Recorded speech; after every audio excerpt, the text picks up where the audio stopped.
Royaume de l'élevage intensif, les Pays-Bas en payent aujourd'hui le prix fort. Alors le pays, très pollué mais à la pointe de la technologie, cherche des solutions high-tech pour réduire l'impact de ces élevages bovins.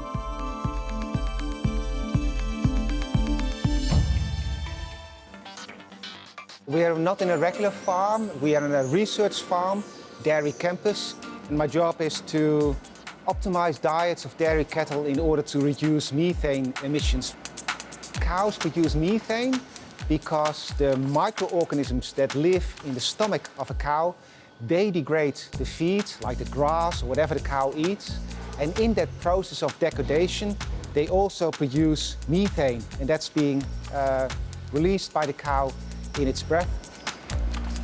The methane emissions from livestock in the Netherlands is pretty important. It's around 70% of all the methane produced in the Netherlands. We need to help cows to optimize their digestion. What we have in this table over here is a system which is called the green feed. A cow will go to the green feed because we give a little bit of nice, tasty meal. And while she is with her head in the green feed, we measure the breath of the animals. We know how much methane that cow produces per unit of milk in order to evaluate diets. So if we try to reduce methane in the Netherlands and change the diets of cows, what you could do first of all is to change the grass or grass silage. I think you would go up to 20–25% reductions in methane emissions. If you then add on top of that different feed additives or make other changes in the diet like adding lipids, you could add another, say, 20%. So in total, we should get to some, say, 40–50% reduction of methane by dairy cattle.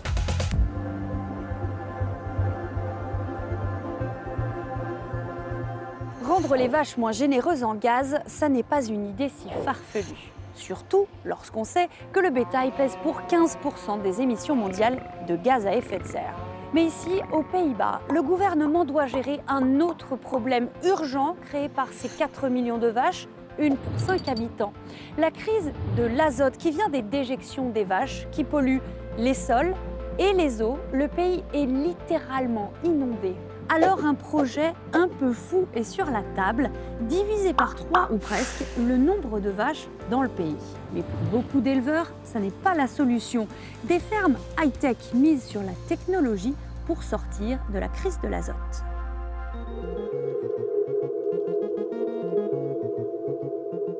At this location we're testing a unique cow toilet, a system which collects urine directly from the cow. This station attracts cows with feed.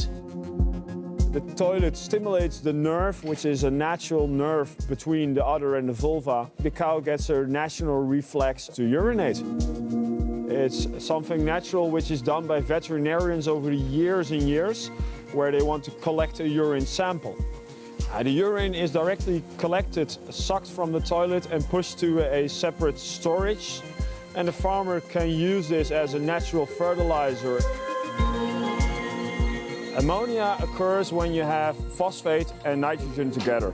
In urine is mainly nitrogen, but in the manure you have the phosphate. So in a typical farm you see on the slurry slots the manure and the urine coming together. And the cow toilet is unique because we prevent it coming together. We collect already 15 liters per cow per day. We are now at a 40% reduction of ammonia output. We from Hanskamp don't think that reducing the number of cows is immediately a solution for reducing ammonia output, because we can reach so much more with technique, with innovation.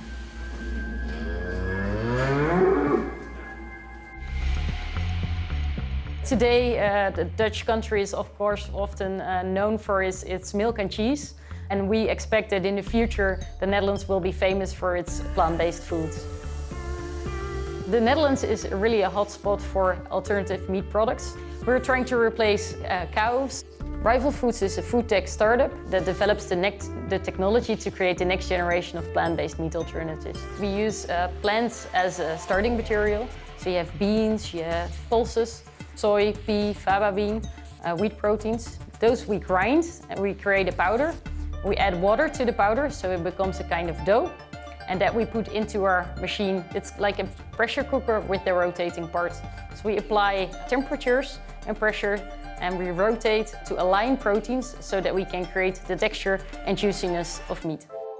If you take a look into the retail market today, you mostly find alternatives for processed meats, such as burgers, sausages, minced meat, but there are not yet alternatives for whole cut products, such as chicken breast, tenderloin, beef cuts. So what we're able to do is really transform plant-based proteins into these whole cut products. And we're currently involved in further upscaling this technology to enable the creation of these products at large scale.